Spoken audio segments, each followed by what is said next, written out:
India news की vote यात्रा आज पूर्वी यूपी के आखिरी छोर सोनभद्र और पंजाब के गुरदासपुर पहुंच चुकी है। सोनभद्र में संवाददाता राजेश कुमार हैं तो गुरदासपुर में राजीव शर्मा।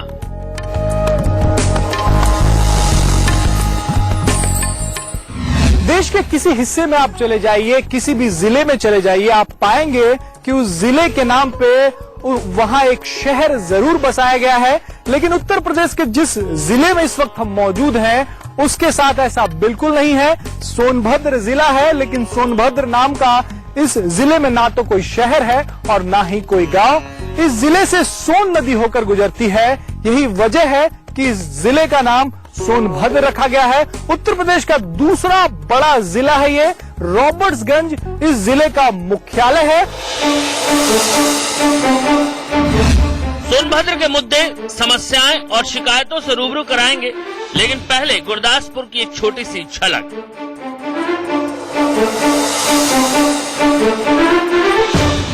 कंटिन्यूज की वोट यात्रा आप पहुंची गुरदासपुर जिले में। यहाँ पर लोगों से जानने के आखिर इलेक्शन का माहौल है, लोग क्या सोच रहे हैं, किस तरफ वोट करेंगे। फेमस जहाज चौक के सामने खड़े हैं हम। यहाँ पर भारतीय वायुसेना का एक लड़ाकू विमान भी यहाँ पर लगाया हुआ है, जो कि खास है, गुरदासपुर जिले की पहचान है।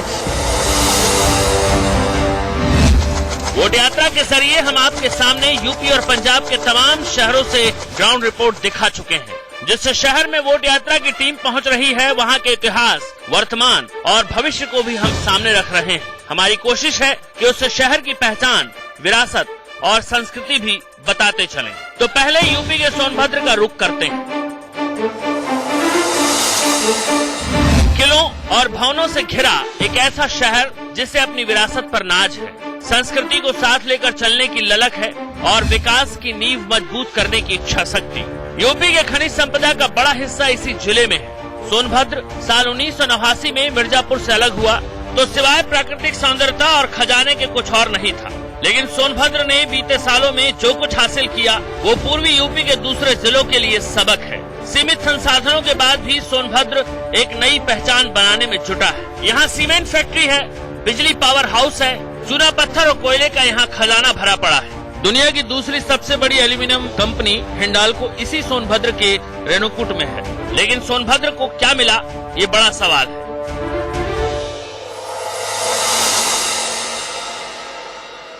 घोरावल विधानसभा क्षेत्र में इंडिया न्यूज की टीम पहुंच चुकी है। सोनभद्र जिले का हिस्सा है ये, और यहाँ पान की दुकान पर इंडिया न्यूज ने चौपाल लगाई है और इसी चौपाल में हम चुनावी बहस करेंगे, जानने की कोशिश करेंगे कि जनता आखिर क्या सोच रही है। आगे आने वाले चुनाव में जनता किसे वोट देगी और क्या सोचकर वोट देगी।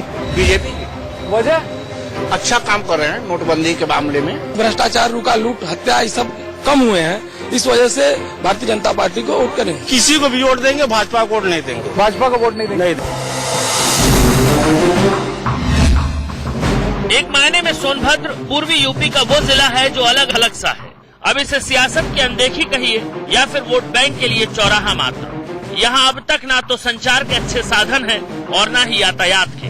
पानी और सड़क का दर्द लोगों के चेहरे पर छलक आता है।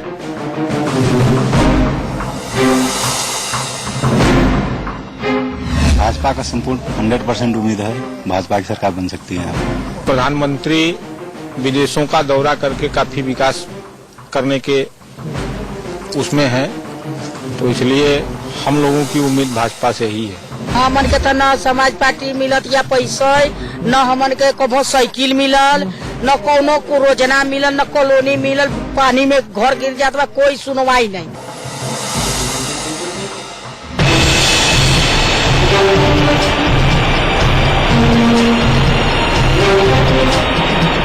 यूपी के सोनभद्र में ही है रिहंद बांध। रिहंद बांध मतलब बिजली का गढ़।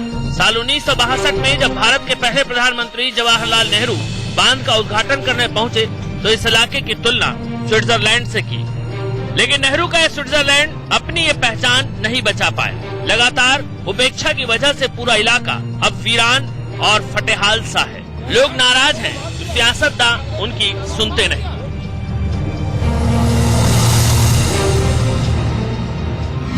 इन्होंने लैपटॉप के बल पर इन्होंने सीट जीता था, और लैपटॉप क्या उसके बाद बकिया 4 साल तक कोई लड़के पढ़े के नहीं मिले।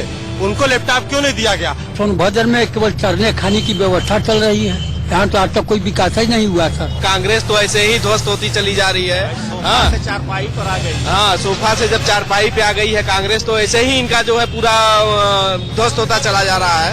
और हमको तो नहीं लगता है कि कांग्रेस भी एक भी सीट जीत पाए। सोनभद्र में टमाटर की खेती बड़े पैमाने पर होती है। यहाँ की लाल मिट्टी बेहद उपजाऊ मानी जाती है। कहते हैं पूर्वी यूपी की ये भूमि सच्चाई और सदाचारियों को जन्म देती रही है। लेकिन गुरदासपुर की मिट्टी और यहाँ के मुद्दे क्या हैं, अब इसकी भी ग्राउंड रिपोर्ट देखते हैं।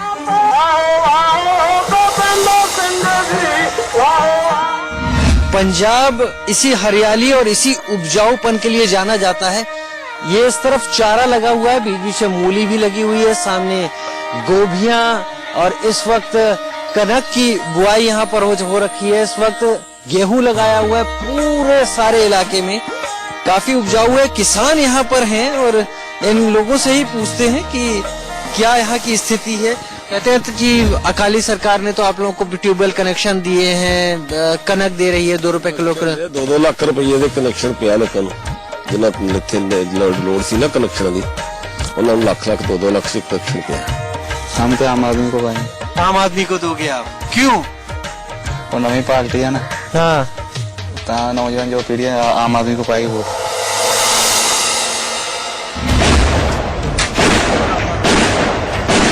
ये वही गुरदासपुर है जहां के दीनानगर थाने पर आतंकियों ने 2015 में हमला किया था। आतंकी मंसूबों को पंजाब पुलिस ने नाकाम कर दिया।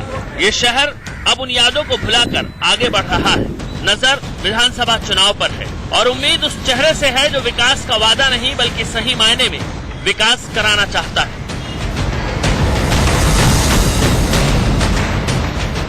गुरदासपुर की परेशानियां और मुद्दे क्या हैं?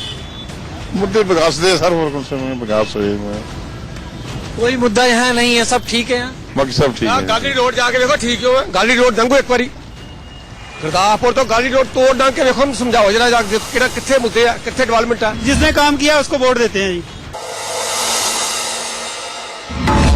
पाकिस्तान की सीमा से कुछ ही दूरी पर है गुरदासपुर। अमृतसर और पठानकोट से लगे होने के कारण सामरिक और सियासत के लिहाज से इसकी अहमियत और बढ़ जाती है। कहते हैं इस शहर के मुद्दे कमोवेश पूरे पंजाब के मुद्दे हैं। करप्शन, महंगाई, बेरोजगारी और ड्रग्स।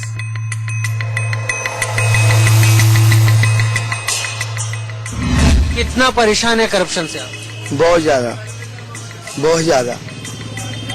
जब वोट देंगे तो दिमाग में क्या होगा? अच्छे आदमी को देंगे। तो किसका जोर लगता है?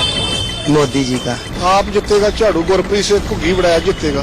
घुग्गी जीतेगा यहाँ से।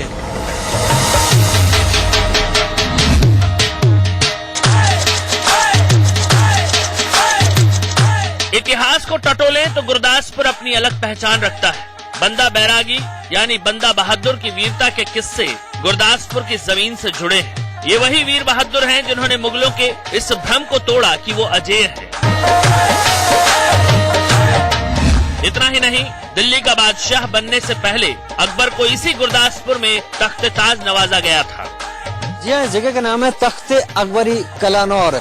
हुमायूं की मौत के बाद ठीक इसी जगह पर, मेरा कैमरा आपको दिखा पाएगा, अकबर की ताजपोशी की गई थी और उसके बाद अकबर को सिंहासन सौंप दिया गया था, जिसके बाद अकबर ने राज किया था लंबे वक्त तक। ये वो जगह है जो अब भले ही वीरान हो, लेकिन जब वो दौर रहा होगा, जब अकबर की ताजपोशी हुई होगी, तब यहाँ पर तमाम छावनी, तमाम सेना, तमाम लोगों की मौजूदगी रही होगी।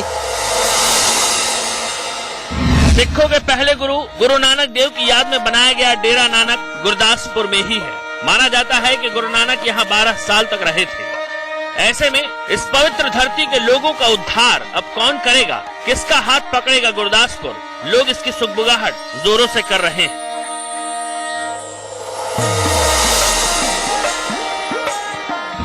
ये सरकार चल रही है, कालीदा सरकार है। हाँ। बहुत अच्छा काम कर रही है। बहुत अच्छा काम कर रही है। अच्छा कर रही है। जो काम करेगा उसको वोट देंगे। काम कौन करता है? काम लंगा साहब कर रहे हैं। किस पार्टी से? अकाली से। यानी आपको लगता है सरकार वापस लौटेगी? हाँ। नेताओं का ये कहना है, जो प्रतिनिधि आए वो तय करेंगे कि कि आगे नोटबंदी क्या होने वाला है। प्रधानमंत्री नरेंद्र मोदी का अभिनंदन करेंगे। चुनाव लड़ना चाहते हैं तो चुनावी माहौल बन चुका है। चुनाव लड़ेंगे तो